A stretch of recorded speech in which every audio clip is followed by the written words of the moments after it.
You know what it means to be prepared for God? To be prepared for the groom is to believe his word. No matter how crazy it sounds, no matter what the messenger looks like, sounds like, where they appear, believe the word of God. Believe it. No matter how crazy it sounds. You know, this guy knew his Bible. He had been trained. He'd been around a few sermons in his life. He'd been through all the schools. He knew the stories of Abraham and Sarah. He knew about Hannah and Samuel. He knew about the miraculous births of so many people in the Old Testament who were well beyond their years, incapable, and prayed for a child, and God honored them and gave them a child. So it's not like God never done this before. It's not like he'd never heard this story before. You got to know he was in a real predicament. I cannot imagine what it would be like to be the priest in there praying, standing by the altar, an angel appears, and you question the angel. You know, cross-examine the angel and say, it's not good enough. And then you're struck mute. And everybody's waiting around outside for you to come out and pronounce the benediction. And your wife's cooking supper at home, and they just gave the best news of the last 400 years to you, and you can't tell anybody.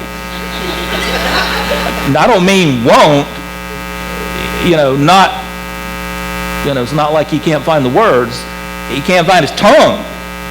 I mean, you got to know this is bad, and not the least of which is the immediate hot water of going outside and trying to communicate to them what happened, but then going home and trying to figure out a way to communicate to your wife what's about to happen.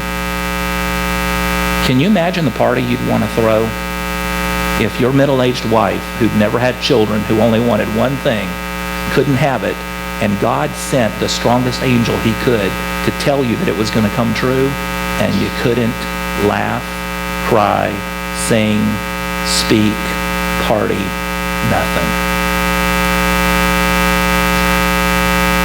That's rough. That's really rough. But notice the way she reacts. Shrewd, smart, faithful. Verse 25, the Lord has done this for me, she said. In these days he's shown his favor and taken away my disgrace among the people. Got to give you a principle. We don't trust the word because of miracles. We trust the miracles because of the word. She didn't have any word. He tried to make signals, but he could not communicate to her what was going to happen. He was supposed to, though. The way this was supposed to work was, I give you the message, Zechariah, on the high point of your life, and I'm going to send you home with an even better message than the one you left with. You get to go home and tell your wife, today's the day we get to have a baby. But not only are you going to have a son, we're going to carry on our namesake. This son is going to be special. He's going to prepare the way for Messiah. That's the gospel.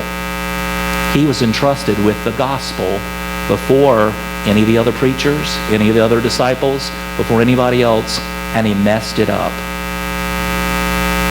He couldn't preach his gospel message to his own family. But she got it. She knew. Without any words, she said, the Lord has done this for me. She didn't know that it was going to be John the Baptist in her womb. She didn't know the baby was going to be John. She didn't even know it was going to be a male. She didn't know there was any special purpose for this child. She just knew she was pregnant. And she gave God the credit. She received the miracle and exercised as much faith as the miracle allowed her to exercise. How much better would it have been if her husband could have said, let me tell you what he's really going to be like. He's coming in the spirit and in the power of Elijah. Oh, man. Can you imagine what that party would have been like? What that birth announcement would have looked like coming in the mail? I wonder if he tried to communicate at all. Is it possible that he wrote it down? Is it possible that he had some kind of funny sign language that he was able to tell her? I don't think so. Because later on when John is actually born and he says the baby's name will be John, the first words he actually gets to say after she gets pregnant and has the baby for 9 months, his name will be John. He's questioned by all of his relatives. You don't have any relatives named John. What are you thinking of naming this baby John? Nobody's ever heard of a John from your family before. He should be Zechariah II or something else, but certainly not John. No, his name's John, and his mother agreed.